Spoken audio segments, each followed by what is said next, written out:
770 cavalos. Motor V8, 16,4 litros de pura raiva dentro do capô. Esse número não é de uma Ferrari, não é de uma Lamborghini, é de um caminhão. E não é qualquer caminhão, é o mais potente do mundo entre as grandes montadoras. Mas o que poucos sabem é que essa história começou não numa fábrica de motores, não numa linha de montagem, não nem mesmo num caminhão. Ela começou numa forja, no século XVIII, com uma viúva quase sem dinheiro numa cidade que hoje nem pertence mais ao mesmo país. Fica aqui comigo porque nesse vídeo você vai conhecer a história completa da Scania. Não o resumo bonito do site oficial. A história de verdade com falência, guerra, erro feio no mercado americano e uma decisão que quase mudou tudo no Brasil.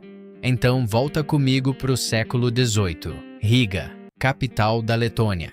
Uma mulher chamada Sofia Cristina toca uma forja com competência e pulso firme.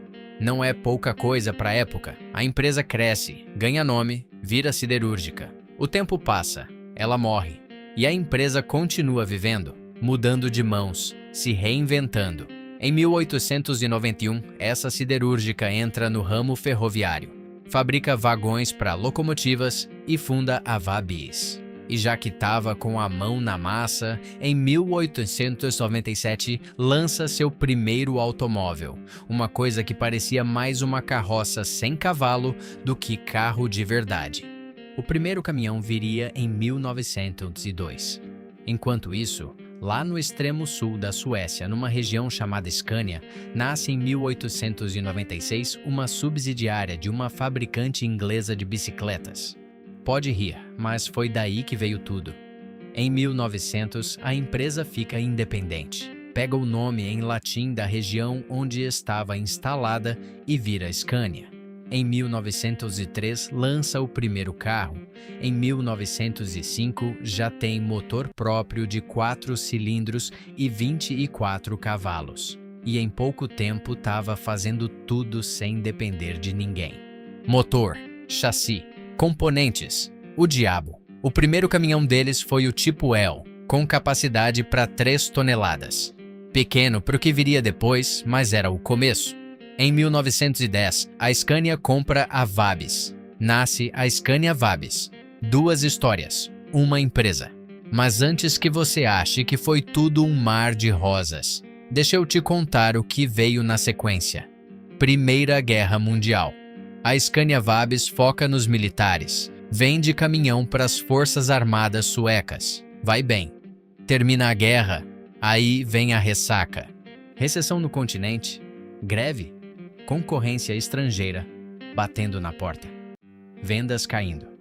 Em 1921, a empresa vai à falência. Isso mesmo. A Scania Vabis, essa que você conhece hoje como uma das maiores do mundo, quebrou. Mas aí entra em cena um engenheiro militar chamado Lingmark. Esse cara pegou a bagunça da massa falida e decidiu ressuscitar a empresa do zero. Reconstruir a imagem, reorganizar as operações, retomar as vendas. É o tipo de desafio que a maioria das pessoas olha e fala não, obrigado. Ele foi lá e fez. Levou até 1925 para a empresa voltar a operar plenamente. Mas voltou. Com ele, veio um engenheiro-chefe chamado Eliander Nilsson, que tinha sido funcionário da própria massa falida e virou a mão direita da nova Scania Vabis. O primeiro caminhão dessa nova era foi o modelo 314, motor a gasolina, capacidade de 1,5 toneladas. Humilde perto do que viria depois, mas era recomeço. A empresa foi crescendo. Fechou acordo com uma fabricante alemã para produzir mecânicas sob licença e lançou o primeiro diesel próprio em 1936, o D16, 6 cilindros, 7,7 litros, 120 cavalos. Para a época, era coisa séria. Ainda nos anos 30, criaram a série Royal de motores, um sistema modular com variações de 4, 6 ou 8 cilindros em linha. Era a Scania começando a pensar em escala e padronização de componentes, algo que viria a ser uma das marcas registradas da empresa. Em 1932, tinham lançado um modelo que os suecos chamavam de Bulldog. Cabine avançada, visual moderno, muito sucesso. Tanto que o apelido ficou para sempre associado aos caminhões de cabine avançada deles. Se você já ouviu caminhoneiro chamando o caminhão de Bulldog, agora você sabe de onde veio isso? O Bulldog ajudou a empresa a sair do vermelho e em 1934 seria o último ano de prejuízo da Scania Vabis. A partir daí, só cresceu. Chegou a Segunda Guerra Mundial e mesmo num país neutro como a Suécia, a Scania sentiu o peso do conflito. A empresa passou a fabricar blindados para transporte de tropas e focou seus esforços na defesa do país. O novo presidente era Carl Berto Hertz, um jovem engenheiro que assumiu o posto com 33 anos, pregava a simplificação dos processos industriais e queria expandir a empresa para fora da Suécia. Essa ambição ia moldar os próximos capítulos. Com o fim do conflito, os modelos L10 venderam bem fora da Suécia, mas dentro do país o combustível estava caro e os suecos precisavam de carro econômico. A solução foi inusitada.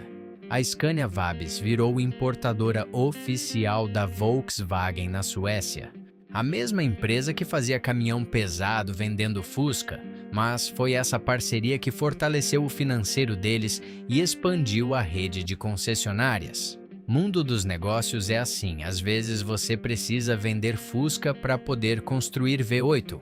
Até o final dos anos 40, a série L já era vendida por toda a Europa. A empresa fez acordo com a norte-americana Mack, passou a construir ônibus sob licença e avançou em potência e tecnologia. Em 1954, lançaram o L101, com freios a ar e opção de direção hidráulica. A Scania estava crescendo rápido. No Brasil, os modelos eram importados desde 1953 pela Vemag. As vendas foram boas o suficiente para a empresa decidir vir para o país, e em 1957 foi criada a Scania Vabis do Brasil. Em 1962, a filial inaugurou sua própria fábrica em São Bernardo do Campo, com índice de nacionalização já passando dos 92%. Caminhões e chassis de ônibus faziam sucesso e a Scania já liderava o segmento de pesados no Brasil.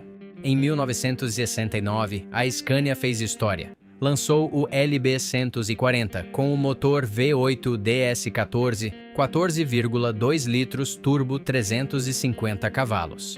Era o caminhão mais potente da Europa naquele momento. Logo viria também a versão de cabine recuada, o L140, com capô reclinável e linhas retas que o diferenciavam dos outros modelos da época. Esse V8 virou um marco absoluto no segmento de pesados e ia evoluir por décadas ainda. No mesmo ano, a Scania se uniu à Saab, formando o grupo Saab Scania. O nome Scania Vabis deixou de existir. Em 1975 chegou ao Brasil o LK140, o primeiro cabine avançada da empresa no país, com V8 turbinado e potência superior a qualquer concorrente nacional da época. E no final daquele ano, aconteceu algo que poucos lembram. A filial brasileira ultrapassou a matriz sueca em unidades vendidas. O Brasil não era mais só um mercado importante. Era o maior mercado da Scania no mundo. Em 1980 foi apresentada a Série 2, com design de autoria de Giorgio Giugiaro, linhas modernas, componentes intercambiáveis entre os modelos e potência aumentada graças ao intercooler. Em 1987, chegou a Série 3, indo de 230 cavalos no modelo 93 até o V8 de 500 cavalos no modelo 143, que já vinha com gerenciamento eletrônico de diesel. Era tecnologia de ponta para a época. Na Europa, as vendas continuavam sólidas. Mas nos Estados Unidos a história era completamente diferente. A Scania tentou ingressar no mercado americano com seus caminhões importados e cometeu erros que custaram caro. O motor era considerado fraco de potência pelos padrões de lá. A assistência técnica no pós-venda era deficiente e a empresa não oferecia câmbios terceirizados, algo que todas as concorrentes americanas disponibilizavam. Em 1992, a Scania encerrou as atividades nos Estados Unidos. Nunca mais voltou. No Brasil, ao contrário, a Série 3 chegou no início dos anos 90 com sucesso absoluto. A empresa atingiu a marca de 100 mil caminhões vendidos no país. Para uma marca estrangeira operando aqui, isso era uma declaração de domínio. Em 1995 chegou a Série 4, com design feito pelo estúdio Bertone, o mesmo responsável por projetos como Lamborghini e Citroën. Veio com opção de cabine top line, nova família de motores, câmbio automático óptico e o V8 agora com 530 cavalos. No mesmo ano, o grupo Saab Scania foi desfeito e a Scania ficou independente. A empresa então foi fundo na filosofia da produção enxuta da Toyota, com executivos visitando fábricas japonesas com frequência e aplicando o que aprendiam. Em 1999, aconteceu algo que quase mudou o mapa do transporte pesado mundial. A Volvo tentou comprar 49% das ações da Scania, as duas maiores marcas do segmento pesado praticamente unidas. Mas a União Europeia vetou. O argumento foi direto. As duas juntas dominariam quase 100% do mercado nórdico e teriam poder absurdo em países como o Brasil. O negócio morreu antes de nascer. Quem acabou ficando com a Scania foi o grupo Volkswagen, que em 2008 comprou quase 71% das ações e em 2014 adquiriu a empresa completamente. Em 2004 veio a Série R, com um interior mais espaçoso e muitas melhorias. Em 2010, a Scania chegou num número que parou o setor inteiro. O R130. Motor V8, 16,4 litros, 730 cavalos. Torque brutal. O caminhão mais potente do mundo naquele momento entre as grandes montadoras. Resultado de décadas de evolução de um mesmo conceito de motor, refinado geração após geração. Em 2016, apresentaram a New Generation da Série R, com linhas mais suaves, espaço interno generoso, assoalho totalmente plano e design aprimorado pela Porsche Design. Em 2018, a Volkswagen criou o grupo Traton, reunindo Scania, MAN e a divisão de caminhões Volkswagen.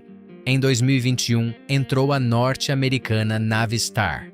E em 2020, a Scania voltou ao topo. O 770S chegou com 770 cavalos no V8, se tornando novamente o caminhão mais potente do mundo entre as grandes montadoras. E tem um detalhe que vale destacar. A Scania é hoje a única grande fabricante de veículos pesados que ainda preserva motores com mais de 6 cilindros. Todas as outras foram migrando para 6 em linha para atender às normas de emissão.